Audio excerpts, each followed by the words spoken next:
কেউ কিন্তু খেয়ে বুঝতেই পারবে না এই মিষ্টিটা কী দিয়ে বানানো হয়েছে। মিষ্টিটা যেমনই সুন্দর দেখতে তেমনই কিন্তু খেতেও সুস্বাদু হয়। তো তোমরাও কিন্তু এইভাবে বাড়িতে মিষ্টি বানাতে পারো। তো হঠাৎই যদি মিষ্টি খেতে ইচ্ছা করে তো তোমরাও কিন্তু এভাবে মিষ্টি বানিয়ে নিতে পারো। আজকে আমি 100 গ্রাম চাল দিয়ে 100 গ্রাম গোবিন্দভোগ চাল দিয়ে এরকম কালাকাঁদ মিষ্টি বানিয়েছি। খুবই সুস্বাদু খেতে। চলো ভিডিওটা শুরু করা যাক। আমি এখানে নিয়েছি 500 গ্রামের মতো দুধ, মানে আধা লিটার। দুধটাকে ভালো করে ফুটিয়ে নিয়েছি। এবার আমি এখানে নিয়েছি 100 গ্রাম গোবিন্দভোগ চাল। গোবিন্দভোগ চালটাকে আমি ধুয়ে নিয়েছি, ধুয়ে আধা ঘন্টার মতো ভিজিয়ে রেখেছিলাম। এবার আমি ফুটন্ত দুধের মধ্যে দিয়ে দিচ্ছি চালটাকে, দিয়ে ভালো করে ফুটিয়ে নেব। দিয়ে চালটাকে ভালো করে সেদ্ধ করে নিতে হবে। চালটা যতক্ষণ না সেদ্ধ হয় ততক্ষণ অপেক্ষা করতে হবে। দেখো চালটা কিন্তু আমার এখানে অর্ধেক সেদ্ধ হয়েছে। আমি তোমাদেরকে দেখিয়ে দিচ্ছি, দুধটা পুরোপুরি শুকনো হয়ে গেছে। তো চালটা আরও একটু সেদ্ধ করার জন্য আমি এখানে একটু জল অ্যাড করে দেবো। জল অ্যাড করে দিয়ে চালটাকে আরও একটু সেদ্ধ করে নিতে হবে। দেখো চালটা এখন পুরো পারফেক্ট সেদ্ধ হয়েছে। তোমরা দেখেই বুঝতে পারছো দুধটা কতটা, মানে চালটা কতটা আঠা আঠা হয়েছে, মানে চালটা ভালোভাবে সেদ্ধ হয়ে গেছে।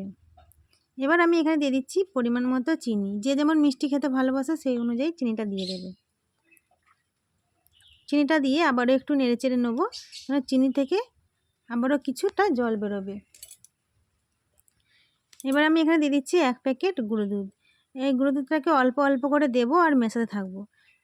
একবারে বেশি করে গুঁড়ো দুধ দিয়ে দিলে কী হবে, গুঁড়ো দুধগুলো ডালা পেকে যাবে। তার জন্য অল্প অল্প করে দিতে হবে আর মেশাতে হবে।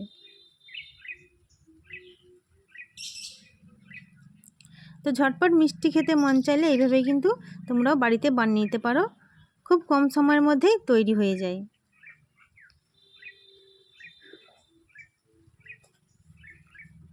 দুধটা দিয়ে ভালো করে মিশিয়ে নিচ্ছি।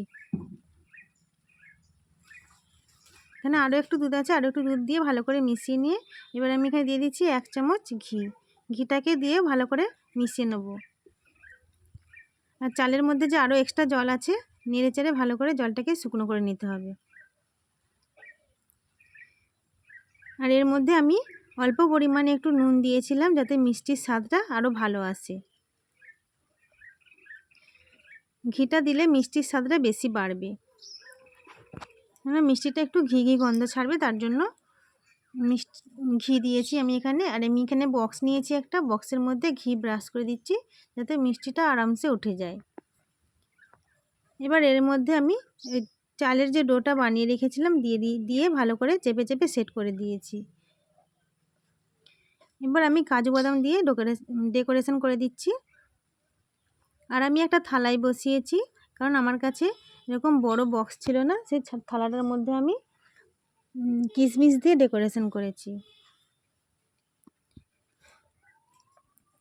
এবার এটাকে ফ্রিজে আমি রেখে দেবো আধা ঘন্টার মতো। দেখো ফ্রিজ থেকে বের করে নিয়ে চলে এসেছি। এবার আমি কেটে দেখাচ্ছি কেমন হয়েছে।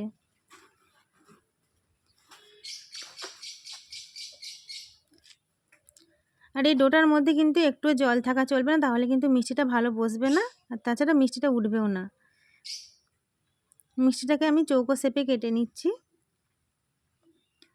তোমরা যে যেমন রাখতে পারো, গোল শেপেও কেউ কাটতে পারো, চৌকো শেপেও কাটতে পারো, যার যেমন ইচ্ছা সে সেই অনুযায়ী কেটে নিতে পারো।